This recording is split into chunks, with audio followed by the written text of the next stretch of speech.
Hi everybody. Today I'm going to take you through a full body workout using HIIT training principles.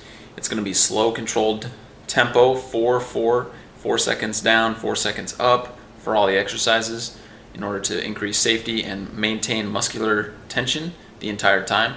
We're going to do that for 4 exercises. We're going to do a squat, a push-up, a crunch, and a isometric row for the upper back. And I'll demonstrate how to do those in a second.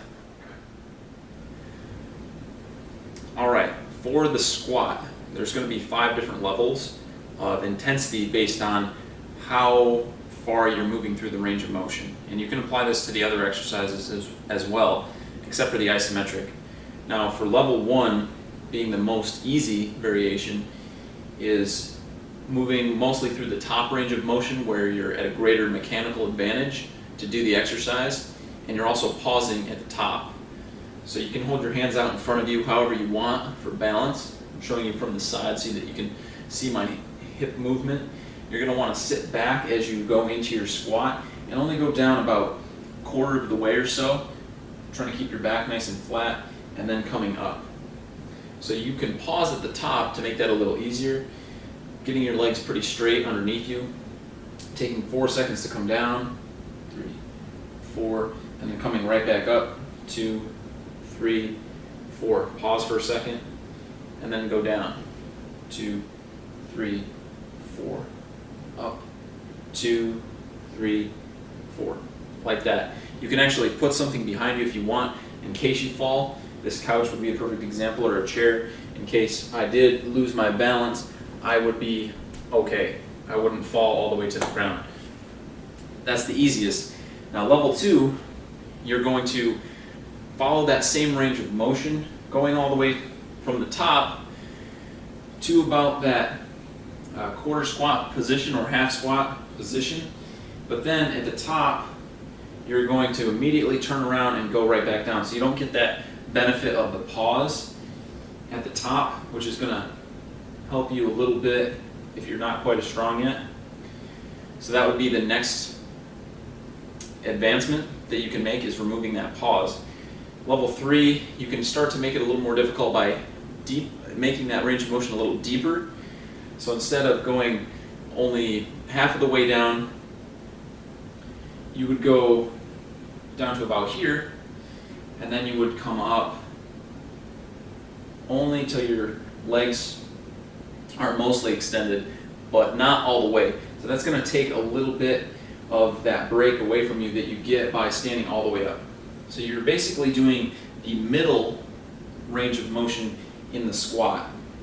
Not coming all the way up, but you're not going all the way down yet. And if you feel yourself falling backwards, then you know you're not keeping your chest upright. You're sitting back, but you might be sitting back a little bit too far. So sit your hips back, but keep your chest up. Come down until your thighs are almost parallel, and then come up until you're a few degrees short of locking your knees. And there's no hard or fast rules about this. You can play with the range. Just know that the deeper you go, the harder it is, and the shorter you cut your rep off at the top, the harder it's going to be. So then, level 4, you can add a pause at the bottom. That makes it much harder. So keep that deeper range of motion starting somewhere around here, coming down 4 seconds, pushing through the heels, getting to that bottom where you're feeling comfortable, pausing for a second, then coming up for 4 seconds. That's going to make it a little tougher. Then the last level, you're going to do the deepest range of motion and only come up about halfway. So you're staying much more deeply in the squat, starting about here, going very deep into the squat, but still keeping your back straight, and you're not just sitting into the squat and resting. So you're not going all the way down, sitting on your calves. But you're going very deep, coming up after that 1 second pause, and then going back down. This is much, much harder than the first variation. So holding at the bottom, coming up, 2, 3, 4, going down, 2, 3, 4, holding, coming up, 2, 3, 4. Much, much harder. And you should be able to reach failure anywhere between 8 to 10 reps with that style, finding the one that works for you to get you to the point where you can't maintain good form anymore and your muscles are really, really fatigued. Okay, for the next exercise, we're going to do a push-up to work all of our pressing muscles, chest or shoulders or triceps. And in order to do this, you can scale it to your difficulty, your ability by using the 5 different levels as I demonstrated on the squat, but also by changing the angle. If you're really a beginner at this or you're coming off of an injury, you can just use a counter. So you can use something about your waist height, a good sturdy table or a countertop, something that's not going to move when you push, and lean into that as you do your push-ups and use these same steps I'm about to show you in order to progress. If that's too easy for you, then you can come down to the ground and start doing them off your knees if you need to, or if you're really strong, then you can do these off of your feet doing regular push-ups. I'm going to demonstrate from the knees, and again, you can apply this to all the different ways of doing it. So level 1, you're going to start off in a good push-up position. Even if you're on your knees, you want to have a good straight line from your knees through your hips up to your shoulders, so back is flat. You're not letting your body sag like this. So good straight line from the top of your head all the way down to your knees. Hands should be about under your shoulders and about shoulder width, maybe a little bit wider if you prefer.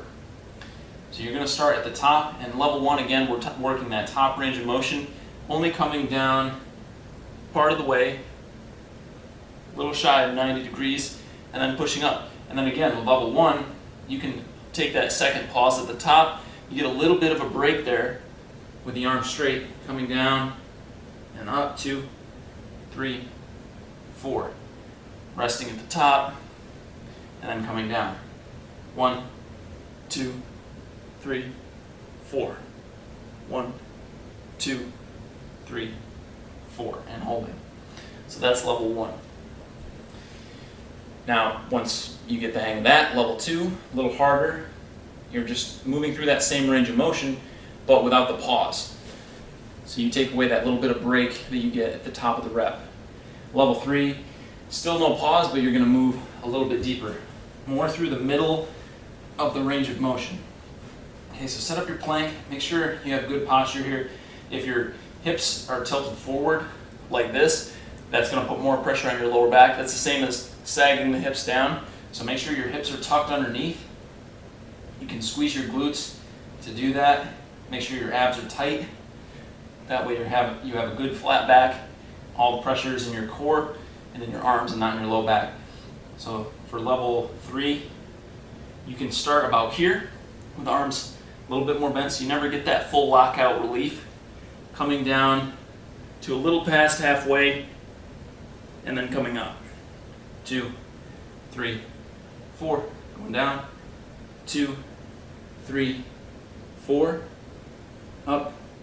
2, 3, 4. Level 4, you're going to do that same range of motion, that middle range where you're not locking out at the top, but you're not going all the way down either. But then once you get to the bottom of your range, you're going to add that pause. That's the next level of difficulty. Then if you want to make this as hard as possible, you're going to stay at the bottom for level 5. You're going to stay towards the bottom for that range of motion, and you're going to pause.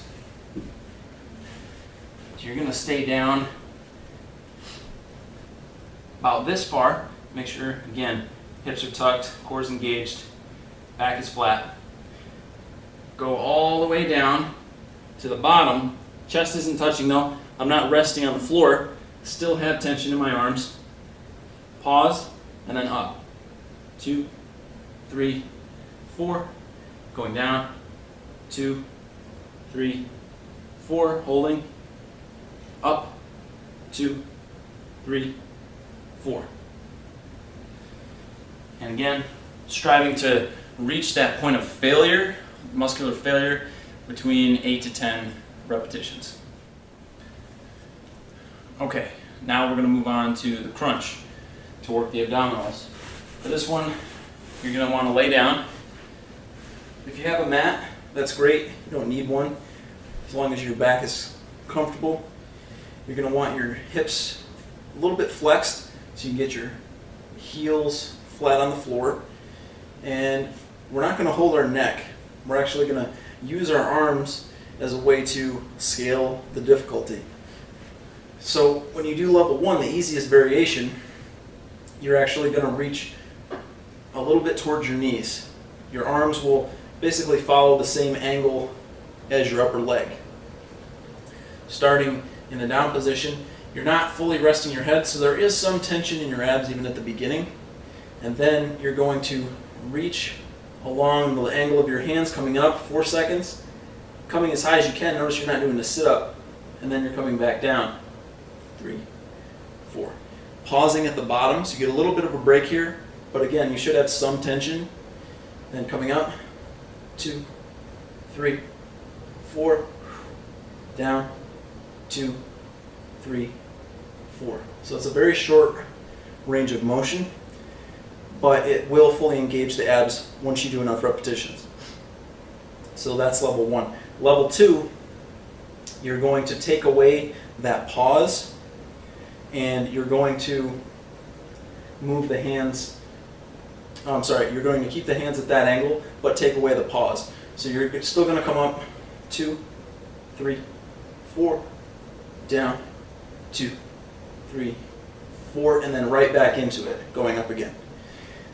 For the third level, we're going to keep the no pause, but we're going to move our hands right over our shoulder. So this is making the lever arm of our torso against the muscles that we're working our abs a little bit longer.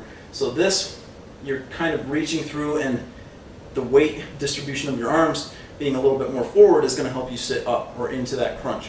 Here, you're moving a little bit more weight. So now you're reaching up, 4-second count, down, 2, 3, 4, and right back up, 2, 3, 4, down, 2, 3, 4. Then once you get the hang of that, you can go to level 4, same hand position, but now you're pausing at the top, which is much more difficult. So starting down, coming up, 2, 3, 4, pause, down, 2, 3, 4, and so on. Then for the final level of difficulty, the hands will come over the head in order to make your resistance even greater.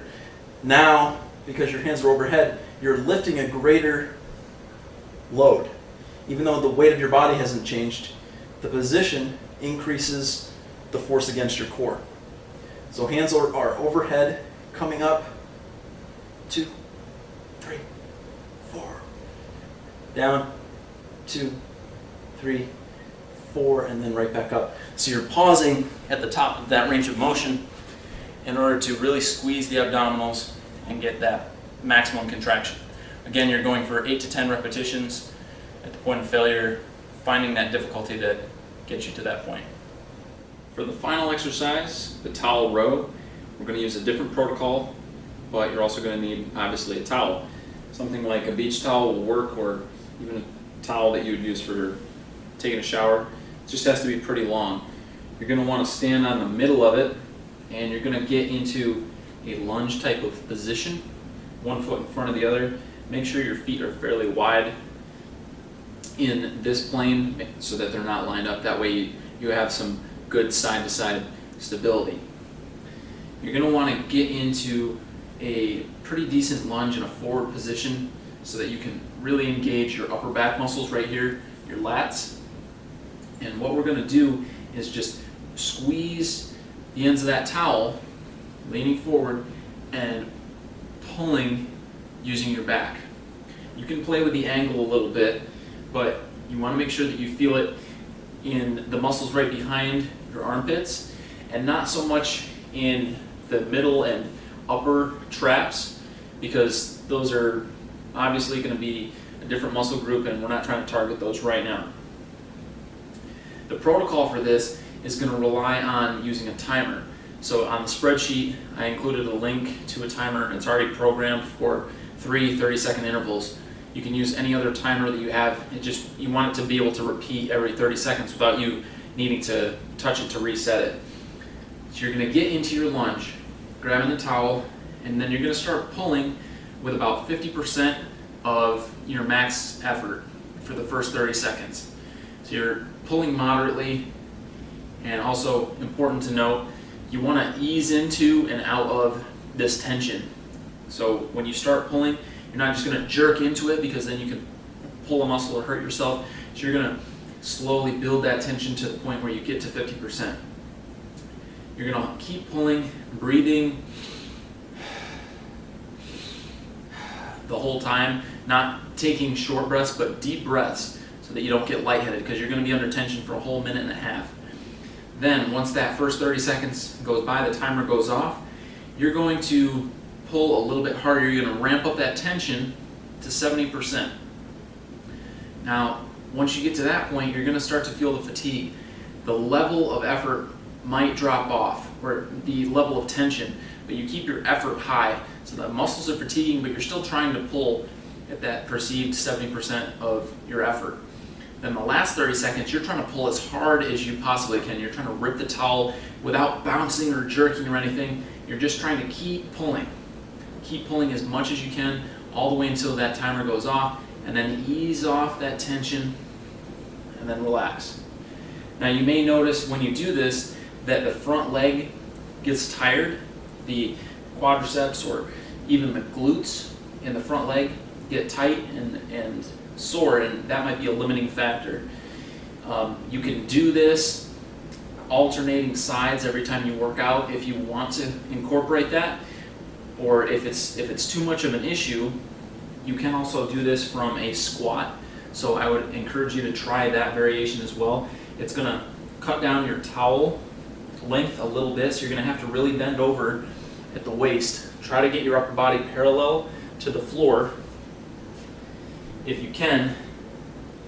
And same thing, you're pulling, now you're engaging both sides evenly, both legs are working evenly. But if this doesn't work for you, if this is putting a lot of strain on your lower back, it's bothering your knees, try the lunge variation instead. It's important though that your back is nice and flat and you're bending over from your hips and you're not rounding your back over and pulling in this fashion. Also, you want to keep the elbows in, chest is up, hips are back, body's nice and perpendicular to the floor from the hips up, and you're pulling with a nice steady effort the entire time. So do those 4 exercises, one right after the other, in the order I presented, doing squat, push-up, crunch, and then the row, and you'll be all set. Do 1 set to failure, moving from one to the next, and the whole workout should only take you about 10 minutes. All right, thanks for watching, everybody. Hope you enjoyed this workout, and remember, it only takes a couple of minutes of high-intensity exercise for you to get the benefits. You don't need to do a long workout. Just put forth the intensity, keep the effort high, and you'll get the results. See you next time.